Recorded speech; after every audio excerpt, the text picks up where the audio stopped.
She set the envelope on my desk face down and did not let go of it right away.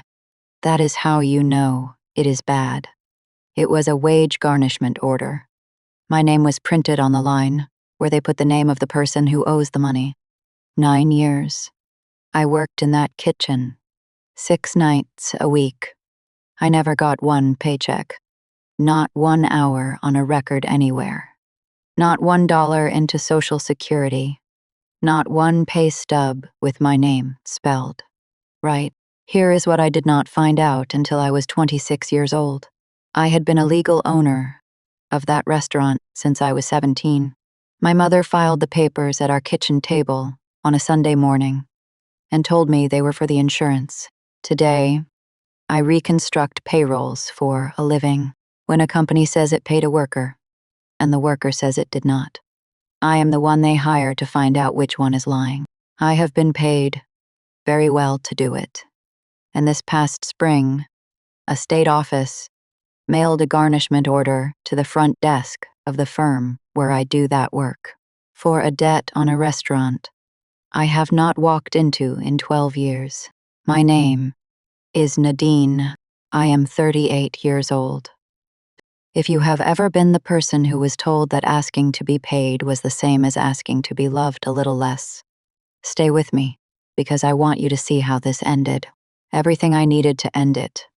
I wrote myself, in my own handwriting, every night, at closing, for 9 years, because my mother told me it was my chore and nobody else's. Let me take you back to the beginning of it, and then I am going to walk you forward, one step at a time, in the order it actually happened. 9 years before the night I left, I was 17 years old, and I was standing at the counter of a restaurant on Shoreline Avenue in Sandusky, Ohio, holding a pen my mother had put in my hand. The restaurant was called Boyd's Kitchen. It had 11 booths, a counter with 9 stools, and a walk-in cooler in the back, with a door you had to lift and pull at the same time.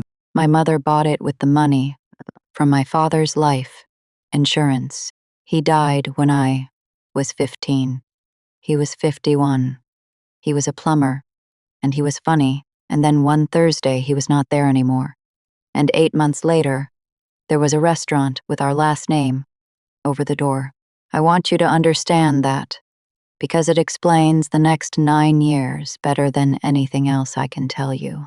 That building existed because my father died. Saying no to it felt like saying no to him. That Sunday morning, my mother had 3 pages spread out on the kitchen table and a manila envelope with the postage already on it. She was drinking coffee. She was completely calm. She was always completely calm.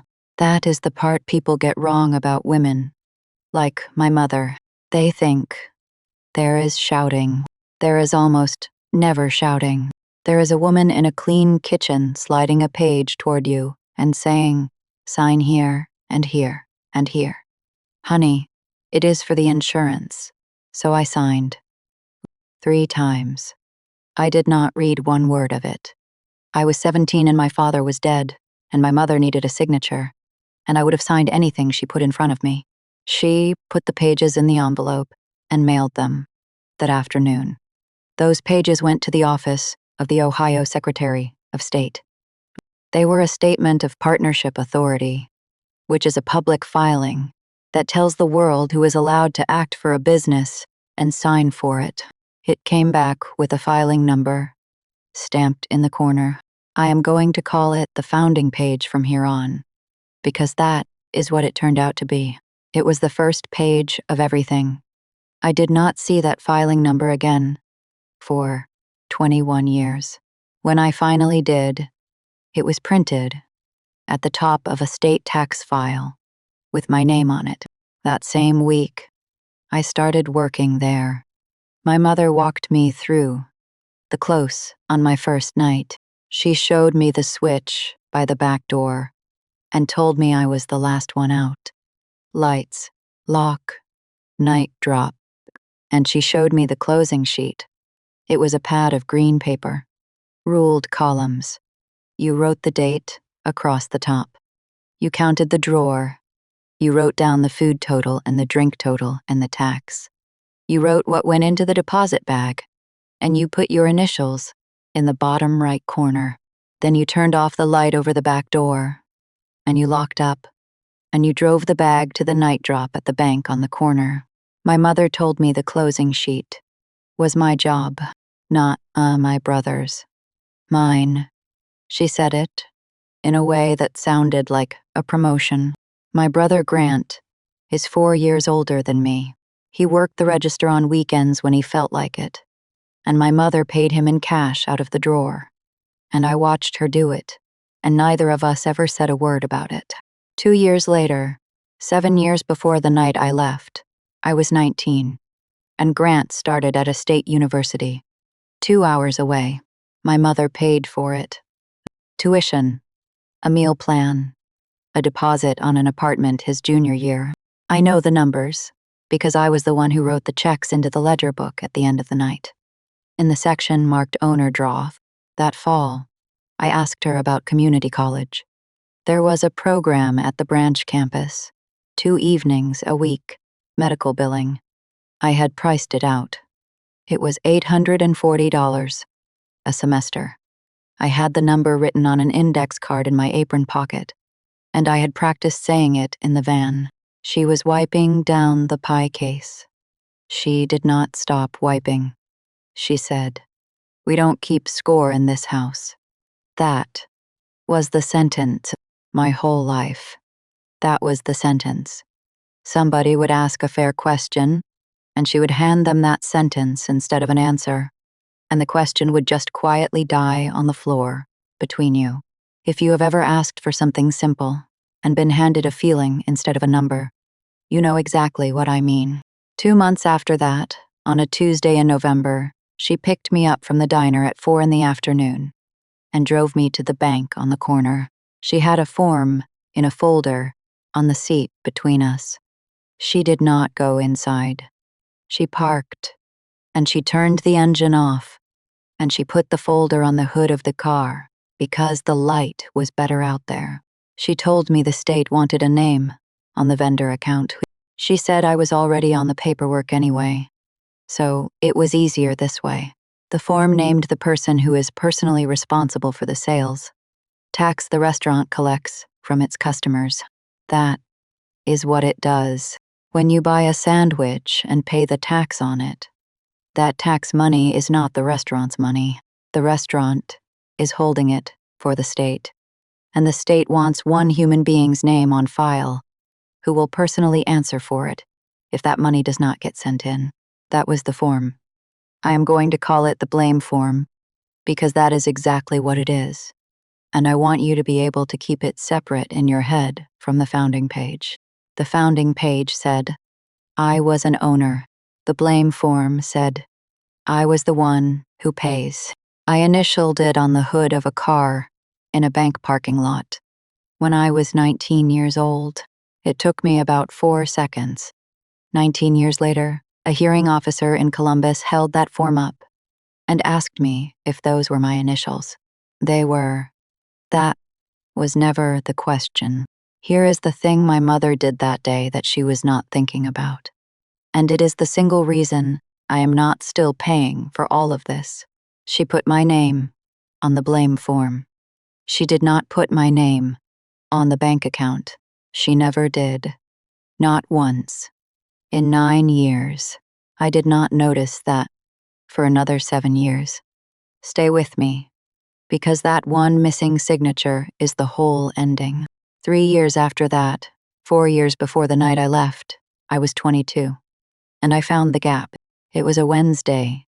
In June, I had closed at 9:40 p.m. The drawer came out to $1,106, and I wrote that on the green sheet. And I initialed it, and I put the money in the bag. Then my mother came out of the office and took the bag out of my hand and said she would run it to the bank herself. She had to go that way anyway. The next morning, the deposit receipt was sitting on the desk, where she always left it, $866 and a sectel. I stood in that office holding a receipt in one hand and my own green sheet in the other, and the difference between them was $240. And I felt something go cold in the middle of my chest. And then, I did what I had been trained my entire life to do. I assumed I had made a mistake.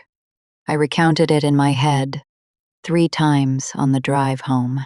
I woke up at 2 in the morning and recounted it again. The next night I asked her, once, in the kitchen while she was scraping the flat top. She did not get angry. She never got angry. She said, "Honey, you'd been on since 6 in the morning. You added it wrong. It happens." And then she said the sentence, "We don't keep score in this house." So the next night, I started stapling the deposit receipt to the back of the green sheet. I want to be honest with you about why, because it matters. I was not building a case. I was 22 years old, and I was not clever, and I was not planning anything. I stapled the receipt to the sheet so that the next time she told me I had added it wrong, I could go into the box and check whether I had. That is the entire reason. I did it to find out if I was losing my mind. I did it every night after that, for 4 more years. My niece was 5 that summer. Grant's daughter. Her name is Junie. On the nights her parents were out, she would sit on a milk crate by the office door with a coloring book while I closed. And one night she asked me what I was writing on the green paper. I told her I was writing down the day. She thought about that for a while, the way 5-year-olds do, and then she said, "So it doesn't get lost." I have thought about that sentence roughly 1,000 times since. By the time I stopped, that box under the desk held somewhere close to 2,800 closing sheets. 9 years.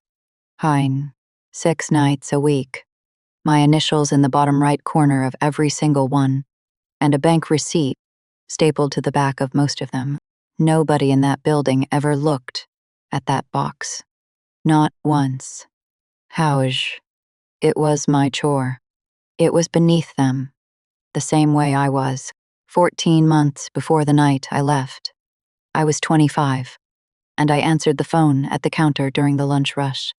It was a man from a restaurant supply company in Toledo. He wanted to speak to the owner about an account that was $4,100 past due. I told him the owner was my mother, and I would get her. He said, "Ma'am, the account is in your name." I remember exactly where I was standing. I remember there was a woman at the counter waiting on a coffee refill, and I poured it while he was still talking. Because that is what you do. I found my mother in the office. She did not look up from the schedule. She said it was a paperwork thing. She said the supply company needed somebody with clean credit on the account. And I had clean credit because I had never borrowed anything in my life. Then she told me the delivery van was in my name too. She mentioned it the way you mention the weather. She said the insurance was cheaper that way. My brother was standing in the office doorway with a rack of glasses. He said, "You live here for free, Nadine." I lived in the back bedroom of my mother's house, on a street 4 blocks from the restaurant. I paid for my own gas, my own phone, my own clothes, out of whatever cash she handed me on Fridays, when she remembered, which was most Fridays, and which was usually $60 or $80. That was the first time I understood something clearly, and I want to say it plainly, because it took me another decade to say it out loud to anybody. My name was not mine. My name was a tool that lived in a drawer in that office, and when they needed it, they took it out and used it, and then they put it back. I did not leave that day. I stayed 14 more months. I need you to know that, because I know some of you are listening to this thinking, you would have walked out at 19. Maybe you would have. I did not. I stayed, because leaving would have meant my mother was not who I needed her to be, and I was not ready to know that yet. I got ready on a Tuesday in February. That day, I closed the lunch shift at 2 p.m. and drove to a credit union on Perkins Avenue. I was 26 years old, and I wanted two things. I wanted a checking account with only my name on it, and I wanted a loan for a used car, because I was tired of driving a van with a restaurant painted on the side. The loan officer was maybe 50. She was kind. She pulled my file up, and then she stopped talking and read for a while. She turned the monitor a little toward me, which I have since learned is what people do when they are about to tell you something they do not want to say out loud. She told me 3 things. She told me there was a public filing with the state that listed me as a partner in a business called Boyd's Kitchen, and that meant she would need the business tax returns before she could look at a personal loan. She told me there was a charged-off account with a restaurant supply company in my name for $11,400. Charged off means the company gave up on collecting it and wrote it off their books, and then sold it to somebody whose whole job is to keep asking. And then she told me the third thing, and the third thing is the one that got me. She said, I am not showing any employment history for you at all. She scrolled. She said, Are you self-employed? Because I am showing nothing reported, she said. Going back 9 years, I have nothing. 9 years. 6 nights a week. Thanksgivings, Christmas Eves, the flood in the basement in March, the double shifts when the fry cook quit. On paper, in the eyes of every institution in the United States of America, I had spent my entire 20s doing nothing at all. I did not cry in that office. I thanked her. I took the little pen with the credit union's name on it, which I still have, and I drove back to Shoreline Avenue. And I worked the dinner shift. Here is the minute by minute, because I have gone over it so many times. The last table left at 9:05 p.m. 2 men in work jackets, coffee, and pie. They tipped $4. At 9:12 p.m., I flipped the sign and locked the front. At 9:20 p.m., I pulled the drawer and counted it at the office desk. $942.16. I wrote it on the green sheet. I wrote the date across the top, the way I had written it about 2,800 times. At 9:31 p.m., my mother came out of the walk-in with a sheet pan and set it down on the prep table and asked me if I had run the night's totals. I asked her 2 questions. I asked, Am I an owner of this restaurant? She kept moving. She said, You've always been taken care of. I said, That isn't an answer. And then I asked the second one. I asked, Have I ever been on the bank account? And my mother stopped. She put both hands flat on the prep table and looked at me with an expression I had never seen on her face before, which was not guilt and was not anger. It was calculation. She was deciding how much to tell me. I watched her do it. Then she said the sentence, We don't keep score in this house. My brother was in the doorway with the deposit bag in his hand, because he had started running the deposit himself by then. He laughed. He said, Here we go. I finished the sheet. That is the part people find strange when I tell it. I finished the sheet. I filled in the food total and the drink total and the tax. I wrote $942.16 in the deposit line. I put my initials in the bottom right corner. Then I went under the desk and I pulled out the box. It was a case box that had once held printer paper, and it weighed about 30 pounds. And it held 9 years of green sheets with bank receipts stapled to the backs of them. In order, because I am the kind of person who keeps things in order, which is a trait my family found very convenient, right up until it wasn't. My mother said, What are you doing? I said, These are mine, which was true. She did not argue, and I have thought a lot about why. I think it was because she genuinely could not imagine that stack of paper being worth anything to anybody. It was the dishes. It was the mop. It was My chore. I put the deposit bag on the counter. I did not take $1 out of it. I want that on the record, because 12 years later, people would try very hard to say that I did. I took my key off my ring, and I laid it on top of the last green sheet, on the desk, where she would find it in the morning. My mother said, "You'll be back by Thursday." I took the van because the title was in my name, and the title was in my name because they had put it there to hide it, and that made it the only thing in that parking lot that was legally mine. I turned off the light over the back door. Then I stopped, and I turned it back on, and I left it on, and I went out into the parking lot with a box under my arm and $41 in my wallet. I drove 2 hours south to Columbus that night, with the heater on the highest setting, because the van's heater only worked on the highest setting. I did not cry.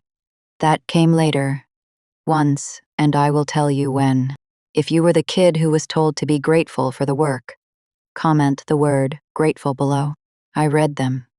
I am always amazed at how many of us there are, and how many of us are still adding it up in our heads at 2 in the morning. 8 months after the night I left, I met the person who said the one sentence I have carried ever since. By then, I had gotten a temporary job through an agency, doing data entry at a payroll service bureau on the north side of Columbus. A payroll service bureau is a company that other companies hire to run their paychecks for them. Somebody has to sit there and key in the hours and make the numbers come out right. That somebody was me for $11.50 an hour, which was the first money I had ever earned that had my name on the top of the stub. I kept the first stub. It is in the box now, on top of the green sheets. The woman 2 desks over was named Ruth. She was 61 years old, and she had been running payroll for 29 years. And she wore reading glasses on a chain, and she did not like small talk. She trained me.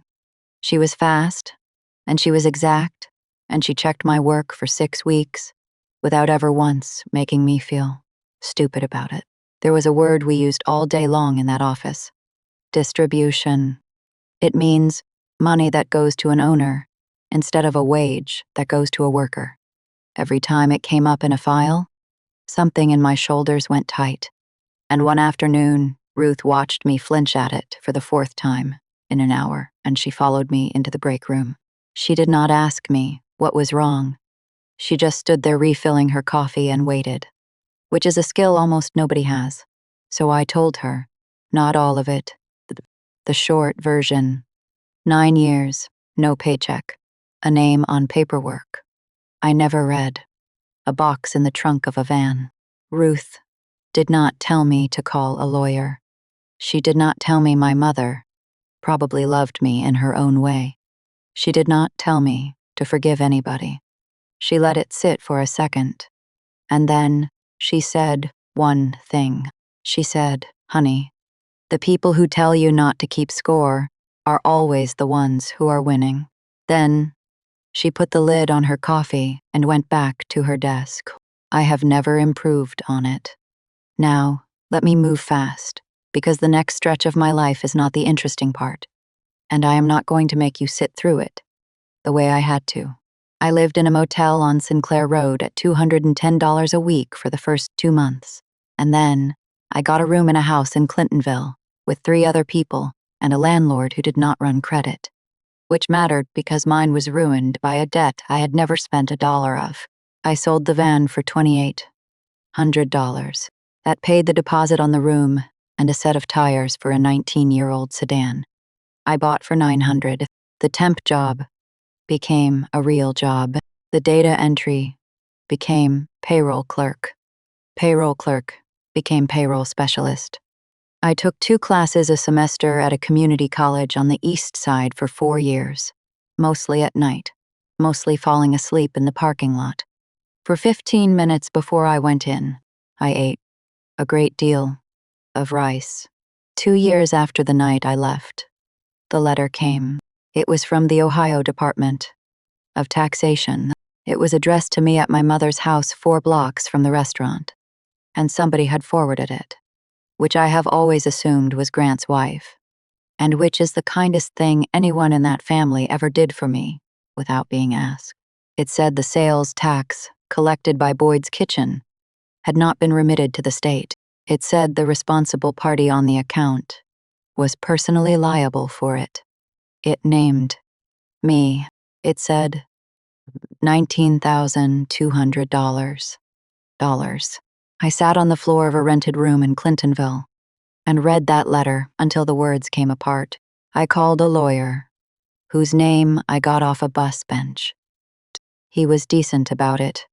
He listened for 20 minutes, and then he told me what it would cost to fight it. And the number was $2,500 to start, and I had $406 in the bank. So I set up a payment plan, $75 a month, and every February the state took my entire tax refund and applied it to the balance. And here is the part I need to say honestly, because I think it is the part that will sound familiar to some of you. I thought I owed it. I really did. They had told me I was an owner since I was 17. Owners are responsible. I had initialed the form on the hood of a car, and I remembered doing it. In my mind, the debt was the price of having been stupid, and I was going to pay it off like an adult and never speak about it again. I paid on that account for 10 years. The one time I cried was in year 3. It was a Saturday in February. I had budgeted my tax refund down to the dollar because it was going to be the security deposit on a 1-bedroom apartment with my name on the lease. Alone. No roommates. First door I had ever closed behind me in my life. The refund was $1,140. I checked the account in the parking lot of a grocery store on High Street, and the state had taken all of it. I sat in a 19-year-old sedan in a grocery store parking lot, and I cried for about 11 minutes, with my hands still on the wheel. Then I went inside and bought eggs and bread and a bag of apples, because I still had to eat. And that was the last time. Not the last time I was sad. The last time I cried about them. I moved that box 6 times over those years. 2 apartments, a duplex, a condo. It went into the back of every closet I ever had, and I never once opened it.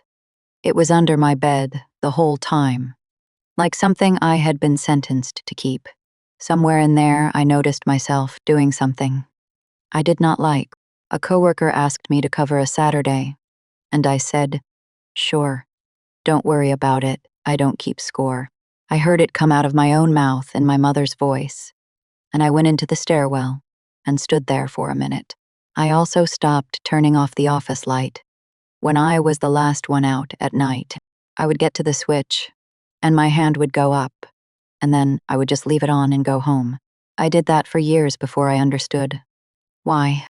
At 34, I got certified. The formal name is long, and nobody needs it. What it means in plain language is that a professional body tested me and put in writing that when I say a payroll record is real or fake, that opinion is worth something in a room where money is being decided. At 36, I was a senior forensic auditor at a firm downtown, and my job was this. A company and a worker disagree about what was paid. The company hands me a mountain of records. The worker hands me whatever they have, which is usually a phone full of photographs and a memory, and I go through it line by line, and I tell the room which version the paper supports. I was good at it immediately. You already know why. I had spent 9 years of my life being the only person in a building who wrote down what actually happened, which brings us to this past March, and to the envelope my colleague said on my desk face down. The garnishment order said $61,400. I read that number 4 times. I had been paying on a $19,000 debt for 10 years. I had sent them somewhere near $23,000 in payments and seized refunds, and the balance was $61,400. I have done this arithmetic for other people 100 times, in rooms where I am paid to be the calmest one there. I have never seen a number move like that. So I did the thing I would have told any client to do on day one, and the thing I had been too broke and too ashamed to do at 28.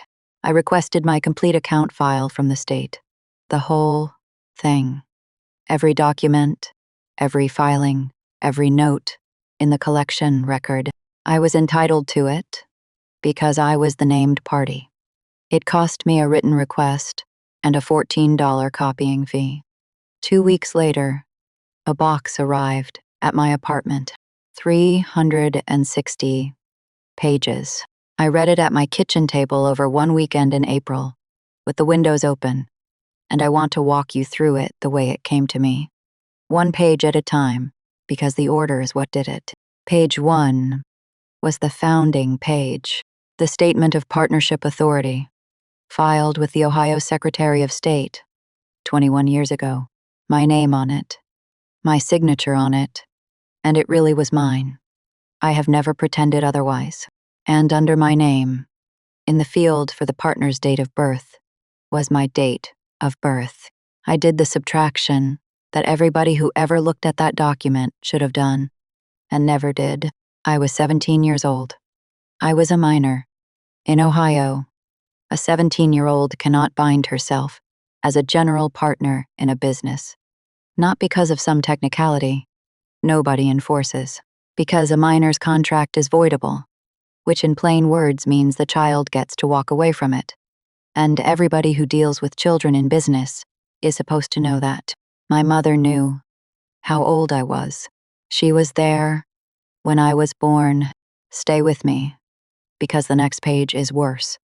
Page 2 was the blame form. The responsible party designation on the sales tax account, filed when I was 19, initialed on the hood of a car in a bank parking lot. But there was a field on it I had never seen, because I had never seen the finished form, only the corner she pointed at. The field was titled Position, and in that field, typed, was the word manager. I have never in my life been the manager of anything at Boyd's Kitchen. I could not order a case of coffee without asking. I did not have the key to the office cabinet. I did not know the password to anything. Somebody put a word in a box on a state form, and that word was the entire reason a state agency spent a decade taking money out of my accounts. Page 3 was a stack, and page 3 is where my hands got cold. It was every sales tax return the business had filed since the night I left, 12 years of them, quarterly, 48 returns, more or less, and on every single one in the field for the responsible party was my name, including the ones from last year, including one filed 4 months before. That envelope landed on my desk face down. I had left that building at 9:50 p.m. on a Tuesday in February and put my key on the desk, and for 12 years afterward, every 3 months, somebody in that office had typed my name into a state form and sent it in. The debt was not a scar from something that happened to me a long time ago. The debt was still happening. It had been growing the entire time, in real time, while I sat in the stairwell of an office building teaching myself not to say, I don't keep score. That is what a $61,000 balance is. It is not interest on an old wound. It is a new one, every quarter for 12 years. I got up and walked around my apartment for a while. Then I went one folder further into the same box, into the section of the file marked collection activity, and I found the thing that ended it. When the state had opened its collection case on Boyd's Kitchen, all those years ago, it had done what collectors do. It had gone to the bank and gotten the account records. And the state had put a copy in the file. It had been sitting in a government office the entire 10 years I was paying, and not one person had ever needed to look at it, because I had never asked anyone to. It was the bank signature card. That is the card the bank keeps that lists every human being who is legally allowed to touch that account. Sign checks, make withdrawals, move money. There were 2 names on it. My mother, my brother. Mine was not on it. It had never been on it. Not one day. In 9 years. And here is why that one card is worth more than everything else in that box. Combined, the whole theory of personal liability for sales, tax, rests on control. The state can come after you personally if you had control over the money and the duty to send it in. Not if you carried plates. Not if you closed the register. Control. I had counted that drawer roughly 2,800 times, and I had never once been legally permitted to remove $1 from where it went. They had made me the one who pays, and made sure I could never be the one who decides. And they had put both of those facts in writing themselves, and handed them to the government. If you have ever been told you were bad with money by somebody who was spending yours, I want you to stay for this next part. And if this is landing somewhere real for you, subscribe. Because what I did next took 11 weeks, and it is the reason I am able to talk about any of it calmly. Then I went into my closet, and I got the box. I had not opened it in 12 years. The tape had gone yellow. The green sheets had gone the color of weak tea at the edges where the light got in.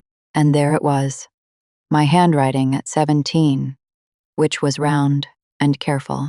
My handwriting at 26, which was fast and slanted and tired. The date across the top. The food total, the drink total, the tax, my initials in the bottom right corner of every one, and a bank deposit receipt stapled to the back of most of them. So, I did what I do for a living. I laid the gross receipts the business had reported to the state next to what the drawer had actually held at 9:40 at night, and I went month by month for 9 years. The reported number was lower. Every month. Never once higher. Never once equal. The average gap was about $1,900 a month. That is across 108 months, $205,200. That is a paid-off house in Sandusky, Ohio. That is what came off the top of that business, while I was writing down the real number in pen every night and stapling the proof to the back of it. And now let me do the other piece of arithmetic, the one nobody will ever make them pay. Because I want you to hear it once anyway. I worked about 54 hours a week. The 2 people we employed, who were not related to us, made $9 an hour. At that rate, my week was worth $486. Over 9 years, that is $227,448. No court is going to give me that. The time limit for a wage claim ran out before I ever knew a wage claim existed, and I am not going to sit here and pretend otherwise. But you should know what a family can spend on a person and still call it love. I did not call my mother. I want to be very clear about that, because people always assume there was a phone call. There was never a phone call. There was a filing. I hired an attorney in Columbus who does state tax controversy work, which is exactly what it sounds like, and I paid her out of my own savings. And I gave her the box from the government and the box from my closet, and I let her drive. We filed 4 things over 11 weeks. We filed a petition for relief from the responsible party designation, which is the formal way of telling the state, you have the wrong human being, and here is why. We filed a request for a redetermination hearing, which is your right to have an actual person look at the file instead of a computer. We filed an identity theft affidavit on the restaurant supply account, 12 years late, supported by the fact that every invoice on that account was delivered to an address I did not live at, and signed for by people who were not me. And we filed a correction to the partnership record with the Secretary of State, attaching my birth certificate, stating the obvious thing that had been sitting in a public file for 21 years without anybody reading it. Every single one of those filings was made out in the open, on the record, with copies served on the other interested parties. which is what the rules require. Because here is the thing about doing it correctly. When you do it correctly, the other side has to be told. So that is how my mother found out. She got served. The same as anybody. The hearing was on a Thursday morning in June, in a conference room on the 11th floor of a state office building in Columbus. Gray carpet, a long table, a pitcher of water. Nobody touched. My mother came. My brother came. They had an attorney with them, a young man who I do not think fully understood what he had been handed. The first thing that happened was the offer. We were in the hallway at 9:20 a.m., and their attorney came over and made it the way they always make it. Warm, reasonable, a little sad. If I would sign a short statement saying this had all been a family misunderstanding and withdraw the identity theft affidavit, they would agree to split the balance with me. Half each. He said it like a gift. I told him half of nothing is nothing, and to tell them, no thank you. Then we went in. The hearing officer was a woman in her 50s with a laptop and a stack of tabbed folders and no interest whatsoever in anybody's feelings. And I could have kissed her. She read the caption of the case out loud, the way they do. She read the name of the business. She read the name of the account holder, Sharon Boyd. And she read the name of the designated responsible party, which was mine, and hearing my own name read out in that room. In that list was the strangest 12 seconds of my adult life. My attorney presented 4 documents. It took 19 minutes. The founding page, with my date of birth on it, next to my birth certificate. The blame form, with the word manager, typed into the position field. The bank signature card from the state's own collection file, with 2 names on it, neither of them mine, and a sample of the green sheets. Not all of them. 11 months of them, chosen at random by my attorney, with the deposit receipts still stapled to the backs. The hearing officer asked me 3 questions. She asked whether the initials on the blame form were mine. I said, yes. She asked whether I had ever had authority to sign a check, make a withdrawal, or transfer funds from that account. I said no, and my attorney handed up the signature card, and she asked me who prepared and filed the sales tax returns for Boyd's Kitchen during the years I worked there. I said I did not know because I never saw one in my life, and that is the truth, and the truth was enough, because the state had every one of those returns in its own file, and every one of them was signed by my mother. My mother spoke for about 4 minutes. She was calm.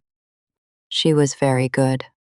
She said she had never intended for any of this to fall on her daughter. She said the business had gone through hard times.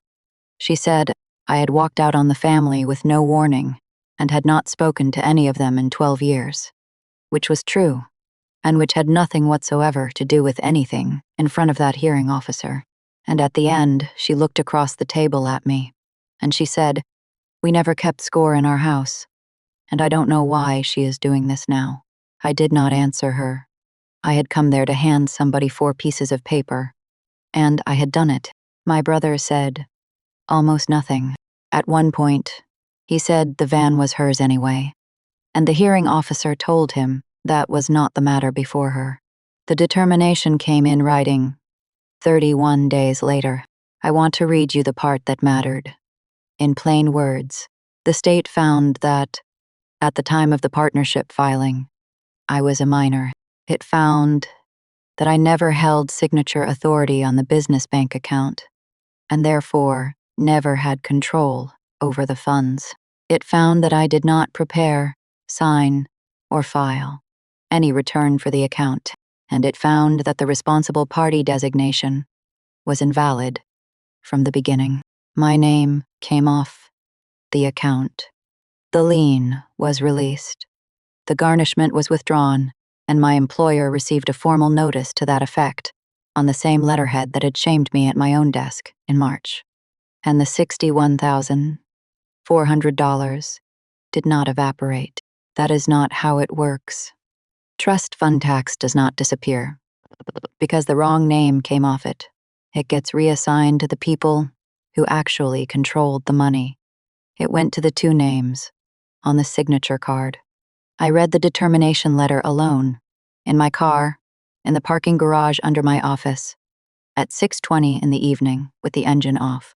I read the finding about the signature card out loud. Once, just to hear it in a human voice. I did not cry. I had used up my crying in a grocery store parking lot 10 years earlier. And it turns out that when the thing you waited for actually arrives, it does not feel like a flood. It feels like putting down something heavy you had stopped noticing you were carrying. Then I drove home and made eggs. The second consequence took another 5 weeks, and I found out about it from a public record, because that is where I look for things now. The correction to the partnership filing went through. My name came off the founding page, and that mattered to exactly one other party in the world, which was the bank that had been underwriting the sale of the building on Shoreline Avenue. My mother had a buyer. She had been trying to sell that building for 2 years, and she had it under contract, and the bank's file had a public record in it that said the business had 2 partners, one of whom had never been disclosed anywhere in the loan package and had just formally stated, on the record, that she had never been a partner at all. Underwriters do not like surprises about who owns things, and when they pulled the thread, they found the other thing, which is that the returns for that business had been reporting one set of numbers to the state, while the deposits told a different story. And I did not have to tell them that, because the state had already reassigned a $61,000 liability and liens are public. The financing fell through. The buyer walked in September. The third consequence was my brother's, and it was the smallest one, and it is the one that made him call me 9 times in a single afternoon. He and his wife had been pre-approved for a house in Perkins Township. When the reassigned liability attached to his name, the pre-approval died, not denied for cause, not appealed, just gone, the way those things go, with a 2-sentence email. He had listed himself as a co-owner of Boyd's Kitchen on that application. He had been doing it for years. He had wanted the ownership on paper right up until the day the paper cost something. And then the phone started. There were 19 voicemails in the first 4 days. I have never listened to them. I did not delete them either. I moved them into a folder. There was an email from my brother that ran 3 paragraphs and did not contain the word sorry. It said that Mom is 72. It said I had blown up a business over a technicality. It said, and this is the line I keep, you always were the one who kept track of everything. There was a group message from cousins I had not spoken to since my father's funeral, telling me my mother was not sleeping, and in October, my mother came to Columbus. She got as far as the lobby of my building. Security called up. I could have said no. I went down. She looked smaller, which everyone says, and which is true, and which is not a victory. She started before I got to her. She said she had lost the sale. She said she was going to lose the building. She said she had never in her life been afraid of a mailbox until this year. And I thought, that is the first honest sentence you have said to me since I was 17. I told her 4 things. I did not raise my voice. There were people getting coffee 10 feet away, and none of them looked up. 1, I said, I did not do this to you. The state did this, and the state did it because of documents you signed and filed, and I have copies of all of them. 2, I said, I did not take $1 from that deposit bag on my last night, and if anyone in the family has been saying otherwise, the state has the deposit receipt, and so do I. 3, I said, I am not going to help you. Not with the building, not with the balance. not with a payment plan. And 4. I said, you told me my whole life that we don't keep score in that house. Somebody kept score in that house every single night for 9 years. It was me. It was the chore you gave me because you thought it was beneath everybody else. And it is the only reason I am standing here, instead of still paying you off, she said. So this is what you are now? I said, yes. And then I said, the last thing I have ever said to my mother, which was, the light's still on out back. I checked the listing photos. I do not know if she understood it. I did not need her to. I walked her to the door and I went back upstairs, and I finished a report on a construction company in Dayton that had been paying its drywall crews in cash for 6 years. And I was extremely good at it that afternoon. There was no reunion. I want to say that plainly, because I know some of you are waiting for one. And I was too, for about 11 years. In November, a letter came to my apartment in my mother's handwriting, which I would know anywhere, because I spent 9 years reading her notes on the back of order tickets. It was 2 pages. It was about the building and about her health and about how a mother is still a mother. There was no apology in it. There was not a sentence in it that acknowledged that anything had been taken from anybody. It was a request with a stamp on it. I read it twice and I put it in the box, because that is where documents go. I did not answer it. I still have not. That is not a cliffhanger.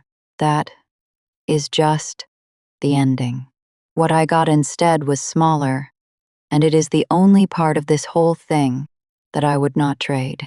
In January, an email came through the contact form on my firm's website from a young woman who had found me on the staff page and who apologized 4 times in the first paragraph for bothering me at work. My niece, Junie, is 21 now. She did not ask me for anything. She did not ask me to fix her family or explain myself or come to a holiday. She said she had figured out most of it on her own, because when a business collapses, everyone in the house learns to read documents very fast.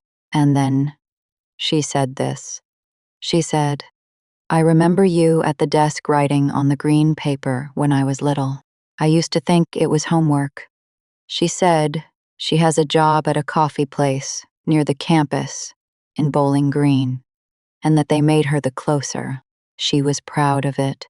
I understood exactly what kind of proud that was. I did not tell her about the box, or the hearing, or the $61,400. She is 21. She has time. Hown. I went out at lunch, and I found a pad of green closing sheets. The same ruled columns. They still make them. They cost $4.11. I mailed it to her with one line written across the top sheet. And the line was this: write down the day, so it doesn't get lost. She gave me that sentence when she was 5 years old, and I gave it back to her at 21. And I think that is the closest thing to inheritance anybody in that family is going to get. She texted me a photograph of her first one, filled out, initialed in the bottom right corner. And then she asked me if that was right. And I told her it was perfect. And I meant it, and I saved it. I called Ruth in February. She is retired now, in Marysville. And she is 74, and still does not like small talk. I told her the state had put in writing that I was never responsible for any of it. She let it sit for a second, the way she does.